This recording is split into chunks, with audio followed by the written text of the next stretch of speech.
ഗർഭിണിയാകാൻ തയ്യാറെടുക്കുന്ന ഒരു സ്ത്രീ എന്തൊക്കെയാണ് ശ്രദ്ധിക്കേണ്ടത്, അല്ലെങ്കിൽ പ്രീ കൺസെപ്ഷണൽ കെയർ എന്തൊക്കെയാണ് എന്നുള്ളതിനെ പറ്റിയാണ് യാന കെയറിൻ്റെ ഈ വീഡിയോയിലൂടെ ഞാൻ നിങ്ങളോട് സംസാരിക്കുന്നത്.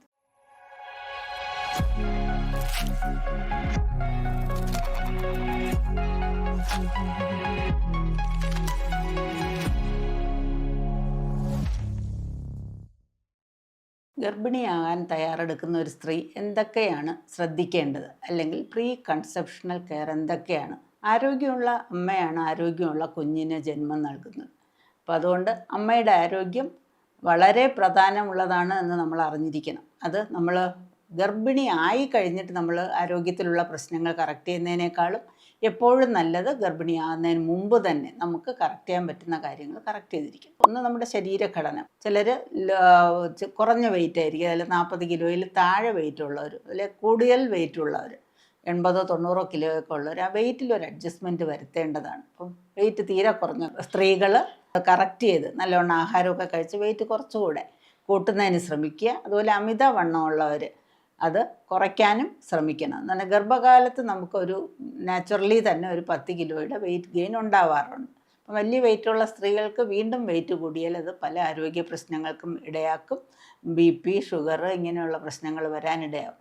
അതുപോലെ തന്നെ ലോ വെയിറ്റുള്ള സ്ത്രീകൾ ഗർഭിണിയായി കഴിഞ്ഞാൽ അവരുടെ കുഞ്ഞിന് വെയിറ്റ് കുറവ്, ഇവർക്ക് ഗർഭകാലത്തെ ബോഡിയിലുണ്ടാകുന്ന വ്യതിയാനങ്ങൾ താങ്ങുന്നതിനുള്ള കഴിവ് കുറവ്, ഇങ്ങനെയുള്ള പ്രശ്നങ്ങൾ ഉണ്ടാകാൻ സാധ്യതയുണ്ട്. അപ്പോൾ വെയിറ്റ് ഒരു ഇമ്പോർട്ടൻ്റ് കാര്യമാണ്.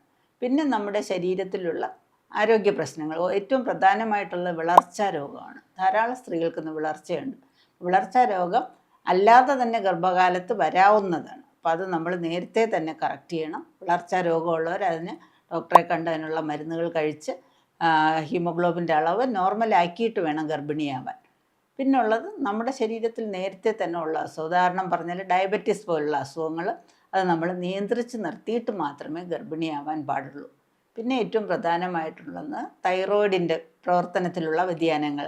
തൈറോയിഡ് പ്രവർത്തനം കൂടിയവരുണ്ട്, കുറഞ്ഞവരുണ്ട്. അപ്പോൾ അതെല്ലാം നമ്മൾ നേരത്തെ തന്നെ ഡോക്ടറെ കണ്ട് നിയന്ത്രിച്ചിട്ട് വേണം ഗർഭിണിയാവാൻ. എന്നാൽ ഗർഭിണിയായി കഴിയുമ്പോൾ ഈ തൈറോയിഡിൻ്റെ ഫങ്ഷനിലല്ലാതെ തന്നെ വ്യത്യാസങ്ങൾ വരുന്നുണ്ട്. കുഞ്ഞിൻ്റെ ആരോഗ്യത്തെയും വളരെ ദോഷമായിട്ട് ബാധിക്കാറുണ്ട്. അപ്പോൾ അങ്ങനെ ഉണ്ടെങ്കിൽ നമ്മളത് മരുന്ന് കഴിച്ച് കറക്റ്റ് ചെയ്യുക. അത് മാത്രമല്ല, ഗർഭകാലത്തും ആ മരുന്നുകൾ തുടരേണ്ട ആവശ്യവും വരും. അപ്പോൾ അത് നമ്മൾ ശ്രദ്ധിക്കണം.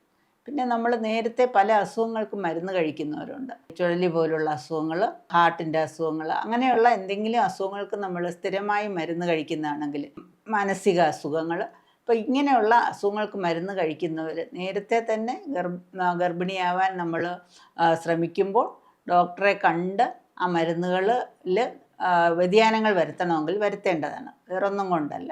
ഗർഭകാലത്ത് എല്ലാ മരുന്നുകളും കഴിക്കാൻ പറ്റുന്നതല്ല. എന്നാൽ ഗർഭകാലത്ത് സേഫായിട്ട് കഴിക്കാവുന്ന മരുന്നുകൾ എല്ലാ അസുഖങ്ങൾക്കും ഇന്ന് ലഭ്യമാണ്. അപ്പോൾ അതുകൊണ്ട് തന്നെ നേരത്തെ ഡോക്ടറുടെ ഉപദേശം സ്വീകരിച്ച് ആ സുരക്ഷിതമായ മരുന്നുകളിലേക്ക് മാറേണ്ടതാണ്.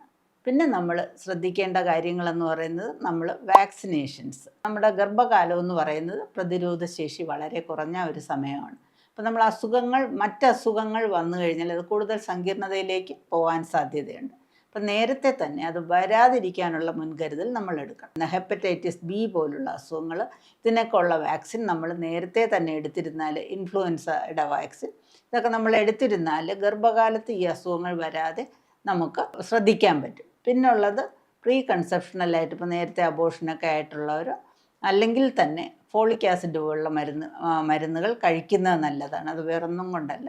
ഫോളിക് ആസിഡ് ജനിതക വൈകല്യങ്ങൾ, കുഞ്ഞുങ്ങളുടെ വൈകല്യങ്ങൾ തടയുമെന്നുള്ള പഠനങ്ങളുടെ ബലത്തിലാണ് അത് നമ്മൾ ഉപദേശിക്കുന്നത്. അപ്പം ഫോളിക് ആസിഡ് കഴിക്കുന്നത് നല്ലതാണ്. നിസ്സാരമായി കരുതുന്ന പല അസുഖങ്ങളും, ഉദാഹരണം പറഞ്ഞാൽ നമ്മൾ ത്വക്കിലുള്ള പ്രശ്നങ്ങൾ, നമ്മൾ തേമലെന്ന് പറയും, അല്ലെങ്കിൽ താരനെന്ന് പറയും, ഇതിങ്ങനെയുള്ള അസുഖങ്ങൾ ഗർഭകാലത്ത് വളരെ കൂടി വരാനായിട്ട് സാധ്യതയുണ്ട്. ഇപ്പോൾ ചെറുതായിട്ടാണ് നമ്മുടെ ശരീരത്തിലുള്ളതെങ്കിൽ അത് കൂടാൻ സാധ്യതയുണ്ട്. അപ്പോൾ അതൊക്കെ നേരത്തെ തന്നെ ചികിത്സിച്ച് വെച്ചില്ലെങ്കിൽ ഗർഭിണിയാവുമ്പോൾ ഇത് ശരീരം മുഴുവൻ വ്യാപിച്ച് നമുക്ക് ബുദ്ധിമുട്ടുകൾ ഉണ്ടാവാൻ സാധ്യതയുണ്ട്. പിന്നെ പ്രത്യേകിച്ച് പറയാനുള്ള ഒന്നാണ് പല്ലിൻ്റെ പ്രശ്നം. പല്ലിൻ്റെ അസുഖങ്ങൾക്ക് ഗർഭകാലത്ത് നമ്മൾ കഴിയുന്നതും ചികിത്സിക്കാതിരിക്കുന്നതാണ് നല്ലത്. പല്ലിലുള്ള ചികിത്സകൾ അണുബാധ ശരീരത്തിലുണ്ടാകാൻ സാധ്യത ഉണ്ടാക്കാറുണ്ട്. അത് മാത്രമല്ല, ഇപ്പോൾ പല്ലെടുക്കണം, അങ്ങനെയുള്ള പ്രൊസീജിയേഴ്സൊക്കെ ഗർഭകാലത്ത് ചെയ്യുന്നത് കുറച്ച് അപകടം നിറഞ്ഞതാണ്.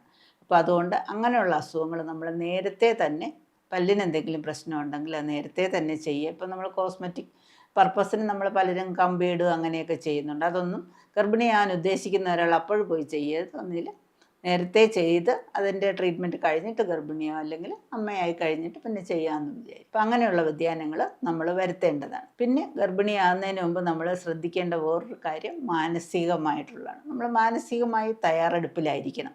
ഒരു കുഞ്ഞുണ്ടായാൽ അതിനെ വളർത്താനുള്ള സാഹചര്യം ഉള്ളപ്പോൾ വേണം നമ്മൾ ഗർഭിണിയാവാൻ. ഗർഭിണിയായി കഴിഞ്ഞിട്ട് ഗർഭഛിദ്രം എന്ന് പറയുന്നത് വളരെ ആരോഗ്യ പ്രശ്നങ്ങൾ ഉണ്ടാക്കുന്നതാണ്, കോംപ്ലിക്കേഷൻസ് ഉള്ളതാണ്. അപ്പം നമ്മളൊരു പ്ലാൻഡ് ഗർഭമാണ് എപ്പോഴും നല്ലത്. നമ്മൾ ഗർഭിണിയായി കഴിഞ്ഞിട്ട് കുഞ്ഞ് വേണ്ട വേണ്ട എന്ന് വിഷമിച്ചുകൊണ്ടിരിക്കേണ്ട അവസ്ഥ ഉണ്ടാകാതെ ശ്രദ്ധിക്കുക. മാനസിക ആരോഗ്യവും ഗർഭകാലത്ത് വളരെ പ്രാധാന്യമുള്ളതാണ്. അപ്പം ഞാൻ ചുരുക്കത്തിൽ പറഞ്ഞാൽ നല്ല ആരോഗ്യമുള്ള ഒരു സ്ത്രീയായിട്ട് വേണം ഗർഭിണിയാകാൻ എന്നുള്ളതാണ്. എങ്കിൽ മാത്രമേ നല്ല ആരോഗ്യമുള്ള ഒരു കുഞ്ഞിനെ നമുക്ക് ലഭിക്കുകയുള്ളൂ. യാന കെയറിൻ്റെ ഈ വീഡിയോ ശ്രദ്ധിച്ചതിന് നന്ദി.